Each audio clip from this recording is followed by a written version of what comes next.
told in a foreign land to take life on earth to the second birth, and the man was in command. It was a flight on the wings of a young girl's dreams that flew too far away.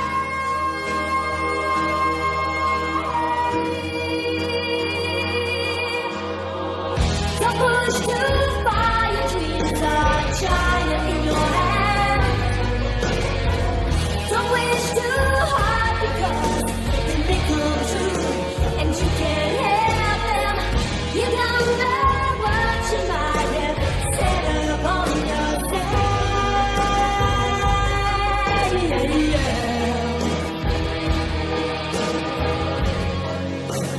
China in your hand.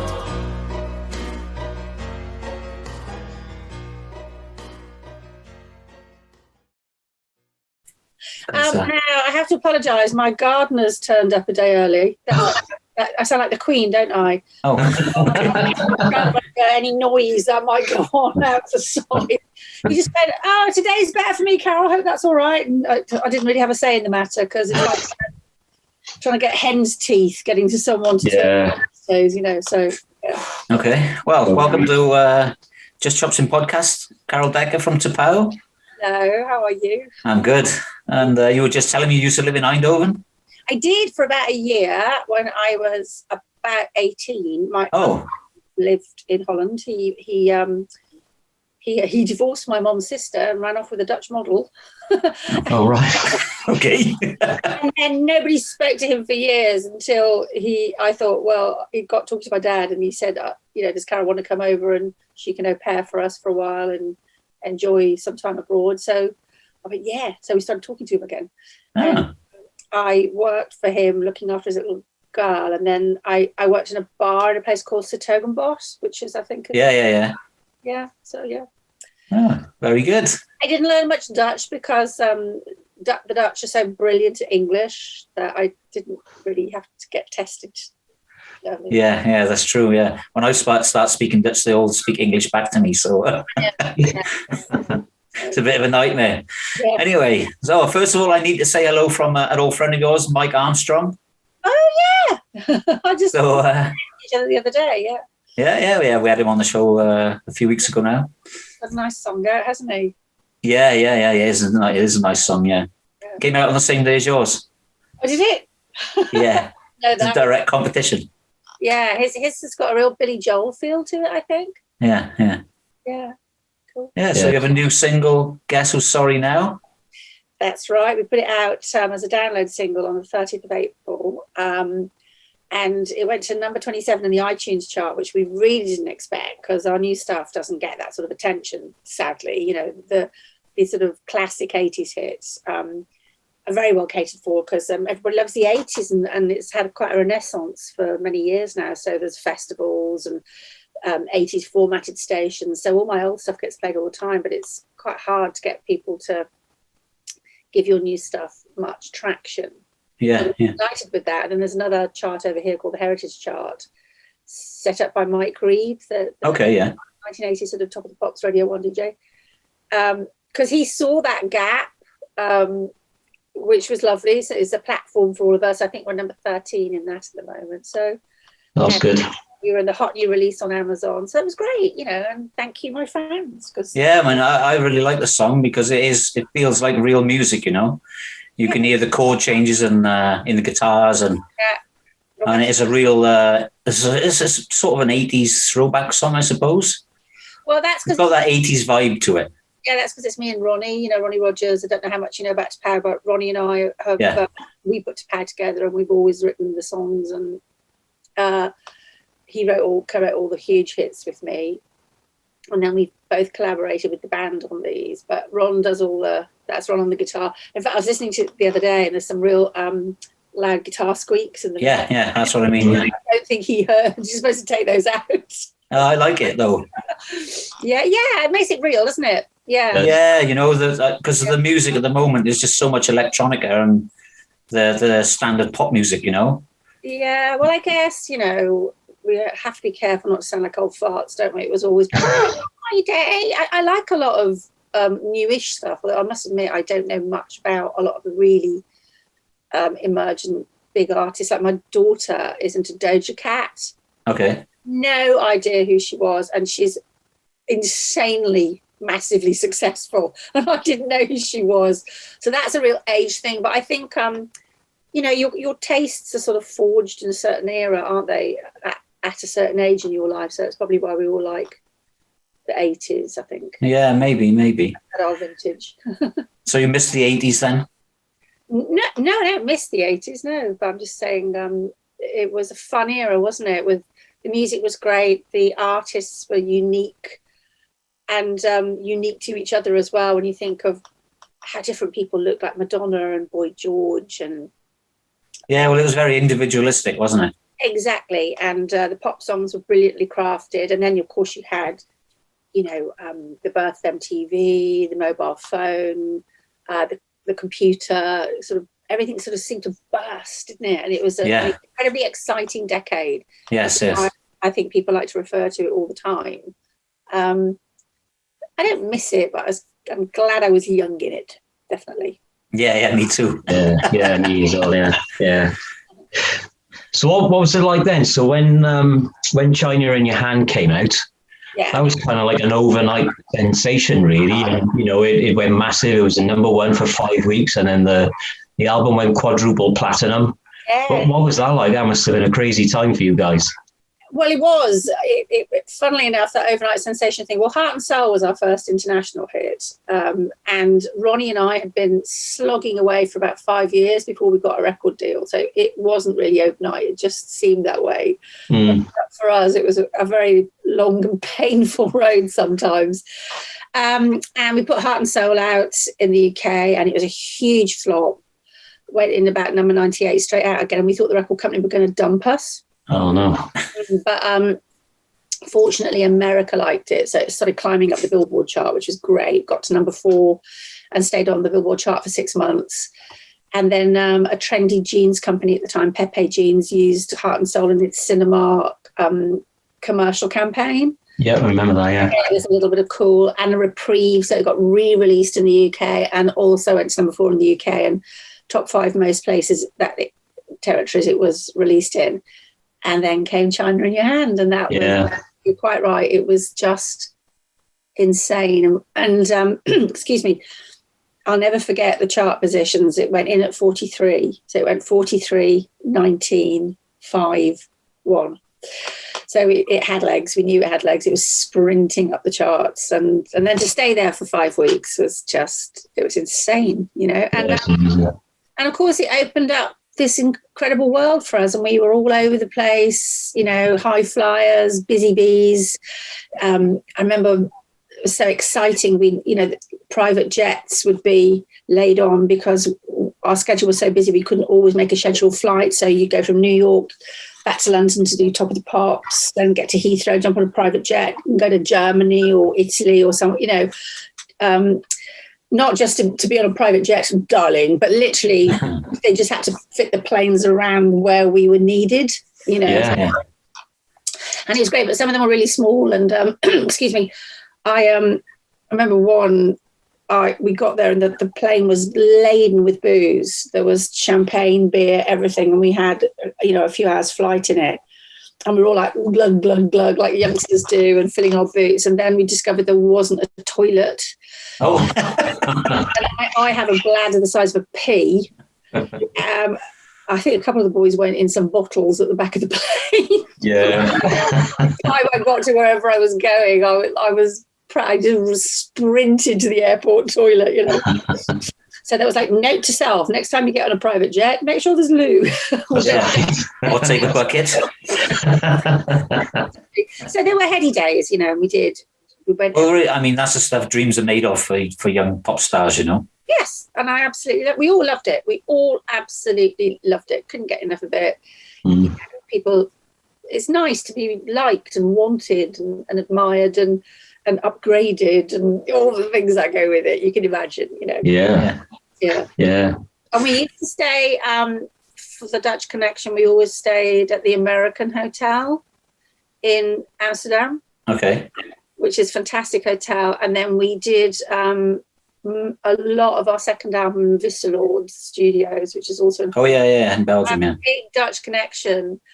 I have been told there's some Dutch in my family tree. Okay. I've never really checked that out, because you can do that now on all those websites, can't you? Yeah. But anyway, Holland's always meant a lot to me. We've always had a big connection. Yeah. Oh, so when you come back, you'll have to look me up. Yeah, for sure. Yeah. And I remember as well in 98, I think, Holland won the European Cup. Huge festival. I think it was Roskilde. And I think that's Holland, or is it Denmark? I get shot down all the time. So I went on to do the encore of our set in the Dutch football strip, which is orange. And we just stole the festival. Yeah, that's cool. Yeah, I thought, I've got a good idea. Yeah, it's a good idea. It is a good idea. So going back to Ronnie then, I mean, he was your co-writer from the start of the band. Yes. And you were in a relationship together? 13 years we were, yeah. Yeah, really? Oh, so did you form the band together then? Yeah, we met. He was in a local band in Shropshire and I was in a local band. And I sort of pilfered him from that band, if you know. Okay. And then we began our relationship as well. And we started writing for the band that I was in. And then we decided to quit that, and we borrowed some money off my dad and just set up a home recording studio. Yeah. Focused on our writing, and we got a small deal from MCA Publishing, $5,000. So Ronnie quit his job as a telephone engineer, which was a really well-paid job. So it was a really big risk. And he didn't tell his dad for 6 months because his dad was mad, you know. So we knuckled down and finally got some London management, and then finally got a record deal. But as I said, it was 4 or 5 years, you know, and we were pretty skint for a long time, and we would get downhearted at times for sure, because you'd think, well, you know, I think this is great. What we're doing is great. What's wrong? Why aren't we getting there? But it's right place, right time with the person that gets you. And those people were David Bettridge and Simon Hicks of Siren Records, who were owned by Virgin, and they liked what they heard. They set us up in a big studio in Shepherd's Bush in London. We did a showcase for them, just a couple of songs, and they said, let's do it. Let's do a record. And then they sort of put lots of producers in front of us. And the one we went for was Roy Thomas Baker, because Ronnie loved Queen, absolutely loved Queen, and Roy produced most of their huge hits, including Bohemian Rhapsody. But what he'd just done more recently to that time, like about 1984, was Drive by the Cars, the contemporary Cars album. Remember they used the track Drive in as the charity record for Live Aid. And I just loved all of that. So it was Queen for Ronnie, Cars for me. So Roy was like the perfect choice of producer. And off we went to America and did Bridge of Spies. So, interesting. Yeah. So when you broke up then, was that sort of due to your relationship split, or when the band broke up? Yeah. No, the band broke up because bands break up after a while. We did about from 86 to 91, and without going too much into it because it's boring and I don't really the usual cliche stuff that you'll hear most bands talk about in their autobiographies or whatever, which is you start falling out over money and girls. They were all married. You know, like in creative direction and stuff like that, and they suddenly weren't happy just being players. They wanted to write more, which is understandable. And so we wrote The Promise. The Six of Us wrote our third album together, The Promise, which is a great album. But it just wasn't going well on a personal level with some people. We just weren't getting on anymore. And then 91, we broke up after our final tour, and that was it. And then 1993, Ronnie and I called it a day as well. So it's a tough couple of years, definitely. Yeah. So did you miss being in a band?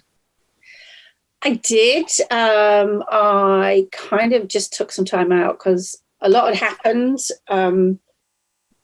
my dad died suddenly of a heart attack in 1990. Then the band broke up in 91. Then my relationship founded. Then we got dumped by the record company. Oh. So my relationship founded. Sounds like that Fast Show sketch where they go, anyone fancy a pint, loading in the psychotherapy session. But I just had a bit of a shit couple of years on every level, personally and professionally. So I kind of stopped for a while, and I was lucky I'd made some money. So I went out to LA and I was hanging out there with friends and stuff. And then in 97, back in London, I did a bit of acting and radio presentation. So, a few little interesting things would come my way because I'd made a bit of a name for myself. So, I had some money in the bank, a few bits and bobs to do. And then in 97, I met a guy called Will Ashurst who had worked for EMI, had his own video production company. And we got friendly, just chatting in a pub, really. And he put a band around me in 97, and I started working again. And then he introduced me to one of his best friends, who's I've been with for 23 years. He's my husband and brilliant father of my children. Yeah. That's what I told him anyway. And life got good again from about, I had my babies at Scarlett in 1998, Dylan in 2002. And then I just haven't stopped working. The time's just flown by. Excellent. Yeah, so it was the middle chunk of the 90s was a bit of a shit sandwich. I would Yeah. Oh dear. So you've been gigging quite a lot now. Obviously, COVID's had a bit of an impact towards that as well, unfortunately. Yeah. Well, I had a load of shows like everybody. Well, not just the music business, but everybody's life's been turned upside down. Unless you can work from your laptop in your underpants, and then you haven't really noticed anything. So I've heard.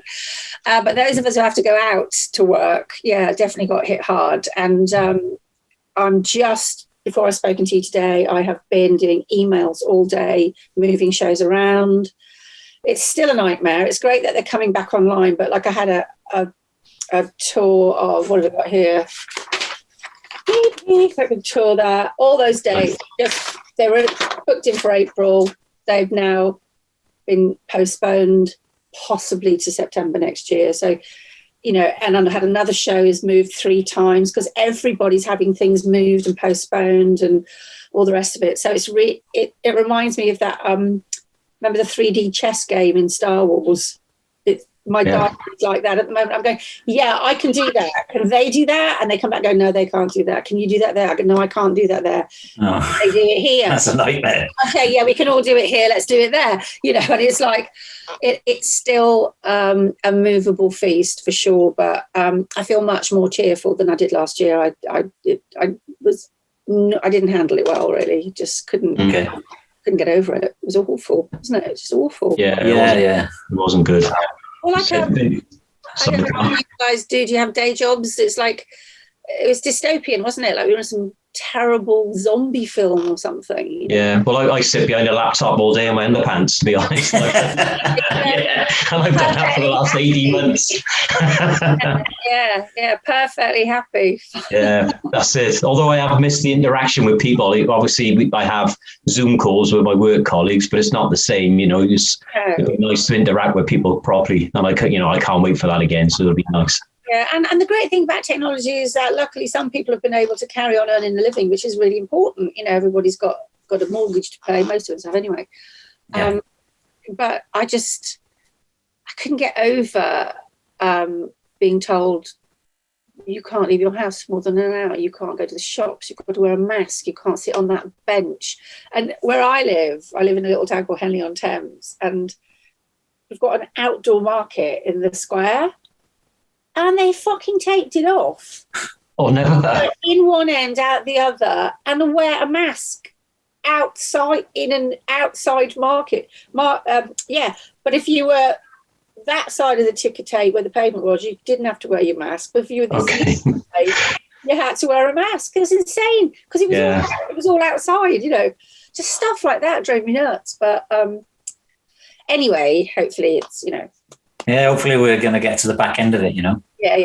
But I heard you mention Star Trek then, so obviously your name T'Pau comes from a Star Trek Vulcan priestess or whatever it was. Yeah, she was, and for a while people thought I was a crazy Trekkie, but I wasn't. I just enjoyed the TV show. You know, it was the original. Yeah, I was going to ask you who was the Star Trek fan in the band. So, it wasn't that I was a Star Trek fan. How can I put it? I didn't mind it if it was on the telly. I'd just leave it on, and we couldn't decide on a name, and the album was in the can, and its release date was set and everything, and we couldn't agree on a name. And so I was pottering about in my flat, and TV was just burbling away in the corner, you know. I wasn't even really watching it, and I just kept hearing this to power, and I liked the word. So I put it to the rest of the boys, and it was kind of the one they hated the least. Oh, yeah. Like, well, that's it with to power. Fucking it, I'm making a decision. And then I slightly live to regret it in America, because they are crazy Trekkies, or they were. Yeah. And this was like long before Comic-Con was super cool and trendy, where all the big stars turn up to promote their sci-fi movies. You know, Star Trek conventions and super Trekkies were utter nerds. And they were following me around, and I was really worried about it, you know. So. Well, there's enough of them, so it's not really a bad following to have, is it? Did you guys ever get to play at like a convention or anything? No. That'd be cool. Run a mile. I wouldn't now, but then it wasn't cool then. Yeah. It's amazing how things change, isn't it? And how the perspective of things changes. And now, like I said, Comic-Con is basically, you know, a similar thing, isn't it, for all the sci-fi lovers? And now if someone said, would you like to play a Comic-Con convention? I'd be, whoa, I'd sprint to it. Yeah. Tons of people, you know, fantastic. Yeah, fingers crossed. You never know, something like that could come along. That'd be good. Well, maybe somebody will watch this and book me. You never know. That's it. We got our fingers crossed for that one. Yeah. Yeah, because we have quite a lot of them, don't we, in the UK? I know they have them in, because I'm based in Wales, and they have them in Cardiff, maybe probably twice a year.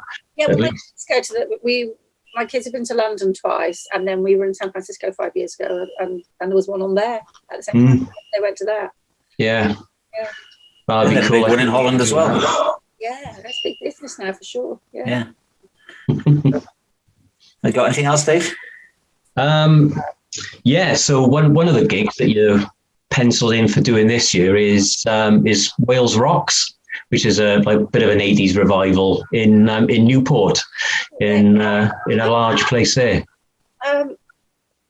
That doesn't sound familiar to me. It's probably in my diary. I'm definitely doing Let's Rock Wales, which is that might be what it's called then. 18th of September is Let's Rock Wales. That's it. I shall be there. It's a big Yeah, definitely. Yeah, because I'm dog sitting that day, and my wife, my daughter, and one of their friends have got tickets for that as well. You don't get to come. No, I'm dog sitting. Would you rather dog sit? That's the thing. No. I love all that. They have a great time. They will. It's a great lineup, and I think people are going to value live concerts, aren't they, this year? Yeah, definitely. I think everyone's going to just cut loose, really. Yeah, I think so. They're going to be coming out in the masses. I think people as soon as lockdown is finished, definitely. And I'm really looking forward to seeing everybody. I can't wait. I'm still how to sing, how to wear heels, hold a mic, and remember all the words, because I have heard it. Yeah. So have you been honing any skills while you've been in COVID lockdown, like cooking or? I did Celebrity MasterChef a couple of years ago, and my husband's an amazing cook, and he coached me. He's a professional chef, and I got to the quarterfinals, did really well. But as soon as the program was over, it just came straight off the hard drive. Oh, okay. I'm back on fish finger sandwiches. You know, I didn't really hone any skills. Oh, I'll tell you what I did the other day. I mended a belt. My son, his belt buckle snapped, so I ordered one online, because the leather was really nice on the belt. I thought, well, that's a shame. And I unpicked it all and got the rivet apart, put the belt buckle in, managed to pop the rivet back together, and then I stitched it all with string. So it's all got all the big stitches, and I made a belt. Excellent. What do you think of that? Amazing. That's awesome. That is awesome. Amazing, yeah. amazing. What can I say? Who knew? Who knew? Yeah, amazing. 18 months worth of Yeah. practice. That's what I've achieved. I haven't been productive at all. I the first couple of months, like everybody, I thought this is only going to last a couple of months. I cleaned cupboards and drawers and had a bit of a clear out, and then I just lost the will to live. I got halfway through painting a wall. And Okay. couldn't be bothered. In fact, our living room wall, I got about 6 different paint samples delivered, and I painted all these squares, and then they're still there. Oh, right. Okay. Well, you've actually released some new music, so. Yes. Oh, yeah. I forgot about that. Well, we got that done. Me, Ronnie, and a couple of boys, we wrote 3 songs. Be Wonderful we released last year with the lockdown video, and that was great fun. And Guess Who's Sorry Now, which is out right now, as you mentioned. Thank you. And we've got another track that we're still working on called Stupid Love Song. But the mix isn't right on that. But we've got all the instrumentation recorded, and I did all the vocals by February 2020. So that was before lockdown happened. Okay. And then Ron's got a studio. He's in Wales as well. He's in Monmouth. So he was able to crack on with the mixes. And then we just thought, oh, let's just put stuff out. Let's just do it. So I didn't really do the creativity part during lockdown. I got that done just before. But the mixing, yeah, Ron will mix, and he'll send me a mix on Dropbox, and I'll listen and critique it, send the notes back, and sort of back and forth kind of things. And then my daughter did the artwork for the single cover, because she's an artist. And then my son, Dylan, did the lyric video, which is up on YouTube for it. So a little family affair. Brilliant. And I've been doing all the promotion, talking to guys like you and radio That's stations. great. Yeah, so. Yeah, it's brilliant, because I watched the Be Wonderful video, and I really enjoyed it. I got to be honest, because it was like a proper lockdown, and I guess that was in your house as well with all your own animals. So with your Irish or red setter, is it? That's Finn. Yeah, that's Finn. He's 2 now. He was 1 then, and our duck Joey, and we had 2 ducks, Joey and Chandler, but Chandler got taken by a fox, which is really sad. Oh no. And ducks are always in pairs, run a duck in pairs. And so she bonded with one of the chickens, and so she follows this chicken everywhere. And you can see the chicken really, really pissed off. It's like, wait, and Joey's like, they're very sweet the way they imprint ducks, Yeah. So that's all chickens. And we've got more chickens now, and we've got so many eggs, I'm just giving them away to strangers if they walk past the house. And we had, although the kids are older now, they still had loads of toys they just hadn't thrown out yet. They're in toys, so we got all their toys out, and it was good fun to make. And again, at that time, lockdown was peculiar, but we hadn't been at it for very long. The weather was amazing, so we could be in the garden. It wasn't that depressing. And we tried to make as much fun as we possibly could, but a few months after that, I didn't feel that way. Yeah. I certainly related to the bit where you sat on the settee with the tube of Pringles, and I did an awful lot of that during furlough. Yeah, put on a bit of COVID timber, that's for sure. Yeah, definitely, yeah. Oh, that's brilliant. That's brilliant. So are you guys looking to release an album next year? Are you still in the throes of writing some more songs? We're going to start that again. I am not a boffin. I can't write remotely. I can't write on my own. I need to be in a room with musicians. So I need to get with Ron and the guys. Yeah. Start writing again. And we'll do that as soon as we're allowed. I think we're going to be able to do what we want pretty soon. And I think I can come to Wales now anyway. Yeah. Ron, because that's all changed. Yeah, that's right. Yeah. For sure. We're all waiting for the big thumbs up, and then we'll get to actually get together, because I'm old school. It's just the way I work. So as soon as I can do that, we're going to have an album ready to go hopefully next year. Oh, brilliant. That'd be good. That'd be good. Excellent stuff. Oh, I look forward to seeing that and hearing it. Brilliant. Yeah, make sure you let us know. Will do. Absolutely. Yeah. I'll get you over to Holland as well. Oh, that would be fun. Well, we were there last year. No, sorry, not last year, 2019. Can't remember where I was. It wasn't far into Holland, I know that, and it was a really well-known club. but I can't remember where it was. So that's I might as well not be speaking. No. Was it in Amsterdam? No, it was the Boda Mere Club or something. I can't remember where it was, but it was great. It was great. Treated Okay. us like kings. Fantastic. Had a wonderful time. Always have a great time in Holland. Always do. Yeah. Yeah. It's a very. I was explaining to David. He asked me what's the difference between living in Holland and living in Wales. You know. Yeah. And it's such a modern country, so and it's very clean and tidy. Yeah, I remember that. What's Eindhoven was called Gloeilampen, wasn't it? Because Philips, they call the light bulb. Philips. Yeah, there was a light bulb factory. Yeah. Yeah, and very clean, very tidy, and everybody loves their flowers. Also. And I like a lot, because the orange is the national colour. A lot of the canopies on the houses are orange, aren't they? Yeah. And when I used to go to Amsterdam with my uncle, all the beautiful canal side houses have got all steps leading up, and lots of people would have flowers in anything like an old boot, a kettle. Yeah. You know, what it's not just plant pots, but all just plant something. Yeah, whatever you can throw something in. Yeah, so I loved it. Yeah. Amazing. All right, then, Carol. All right, chaps. Well, So we'll let you go. We've had our half an hour. thank you so much. Well, I've got to go and pay the gardener now. Haven't I? Yeah, we're going to plug your new single. You're going to play it? Yes. Yeah. We'll link it to the show, and we'll plug it through all our socials. When you tops and tails and everything, send me links, and then I'll put it on Facebook and let everybody know that our chat's out there. Okay, cool. Fabulous. Okay, thank you. Thanks. Thank you very much. for coming on. Totsiens. Totsiens. Bye, Taff. Bye. Bye-bye.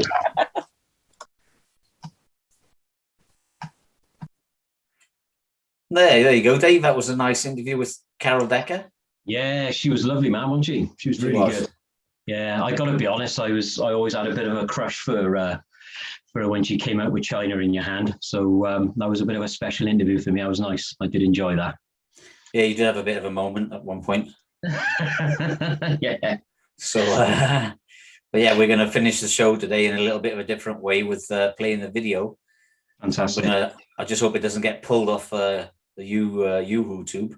Yeah, hopefully not. If it gets pulled, then I'll have to take the video back off. But and we maybe even have an intro in this episode as well.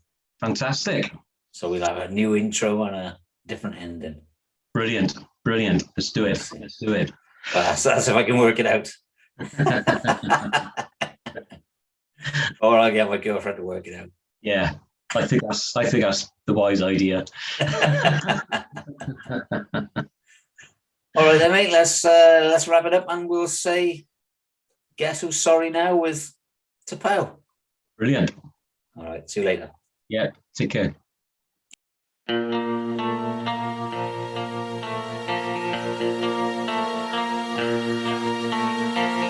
I can't stop thinking about you. I can't hold out. That phone has got a ring. I'm answering just to hear your voice again. With full control, I changed it, made that mistake and paid it overdue. I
cried. 'Cause you were never on my mind until you left me far behind.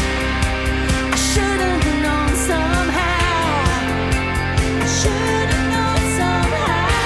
I lived my life without a doubt until you turned me inside out.